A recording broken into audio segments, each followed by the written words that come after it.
Hello, I would just like to briefly go over the reading assignment for week 6.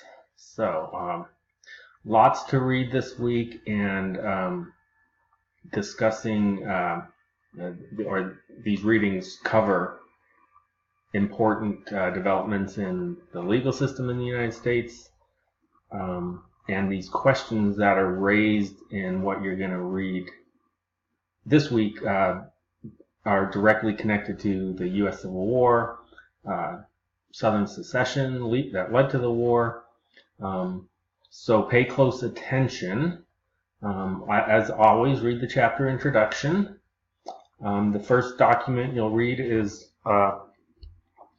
Defense of Nullification by John C. Calhoun, who was, at the time he wrote it, Vice President of the United States. And it was his reaction to the Tariff of Abominations that he saw as directly affecting, in a very negative way, his home state of South Carolina. So nullification is his theory that if federal law is detrimental to a state, the federal system allows that state to nullify the federal law. So essentially Calhoun claiming that South Carolina doesn't have to abide by the tariff, which was hurting the South Carolina economy. We'll talk a little bit more about that in lecture. Pay close attention, because this is going to be the basis for your response paper. I'm going to ask you to assess and analyze Calhoun's concept of nullification. A little bit about Calhoun. He was really one of the most influential politicians of the 19th century, or first half of the 19th century. He was very much a states' rights advocate, as you might guess from his theory of nullification.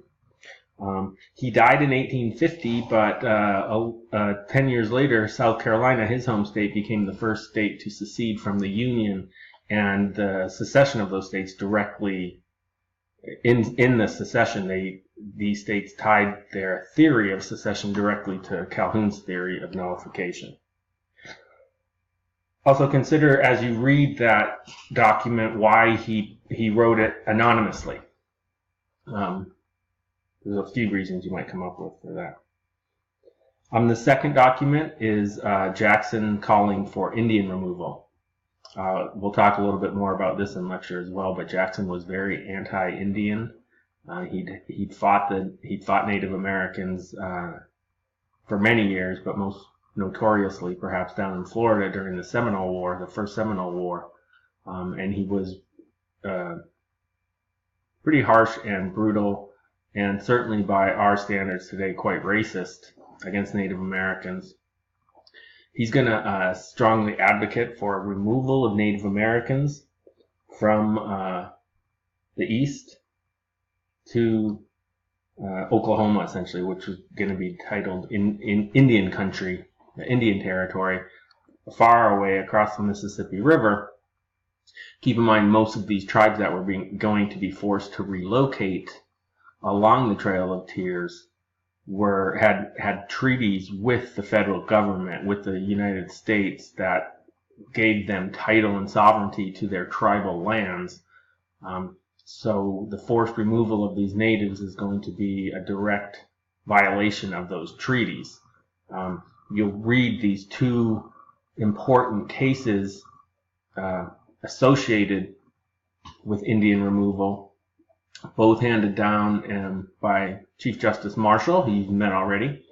And in this first one, Cherokee Nation versus Georgia, it's essentially a challenge of the rights of Georgia, a state, to impose its laws upon the Cherokee Nation, which is seen as a sovereign state. As you'll see, that one was dismissed essentially on jurisdictional basis. The next one, the court does have jurisdiction and rules in favor of the Cherokee Nation. I'll let you read this case. Essentially, the ruling is that Georgia as a state has no authority to make laws or deal directly with a sovereign nation such as the Cherokee Nation.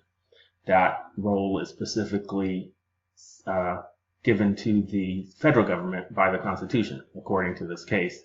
And so this is the Supreme Court siding with the Cherokees and essentially saying that the law creating Indian removal is unconstitutional because it defeats federal treaties.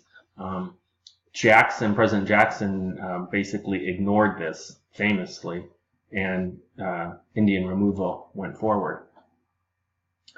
And then back to the tariff and nullification, you'll read South Carolina's response to the tariff and President Andrew Jackson's response to that response. He threatens to forcibly enforce the tariff if it comes to that.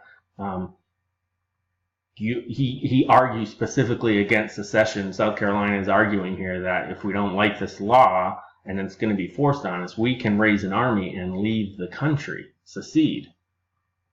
Direct echoes of this in 1860 when South Carolina does secede.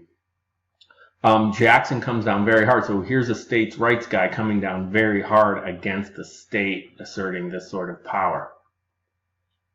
So those are the documents from your textbook. I'm also assigning Chapter 3 from Law in America this week. There's lots of good information in there on how the law is changing during the 19th century. He talks about how different the federal government operated in the 19th century. It had far less influence over people's lives in terms of just pure budgetary reasons. It didn't raise that much money. And what money it did have largely went into infrastructure projects like building canals and roads and bridges. And even there, that was often left up to private individuals, and the way the government encouraged economic growth was through distribution of land. So pay attention to that. The federal government, that's pretty much where its power lay in the 19th century. It had access to all this land, and it could give this land away in order to increase corporate profits and increase economic activity in general throughout the country. That's still obviously a function of government, but during the 19th century is where the government really starts to be pro-business, pro-corporation, in order to encourage economic growth. The 19th century is an era of boom and bust. Lots of great expansion, and then the economy collapses, and then it grows again, and then it collapses. We had 5 or 6 boom bust cycles during the 19th century in this country. And of course, when things are booming, everybody's happy. When things go bust, people start worrying. We'll also see during this time the government start to develop different kinds of regulations, especially state governments, to protect people's health and well-being. These really start occurring more and more in city governments and state governments, especially in the last half of the 19th century.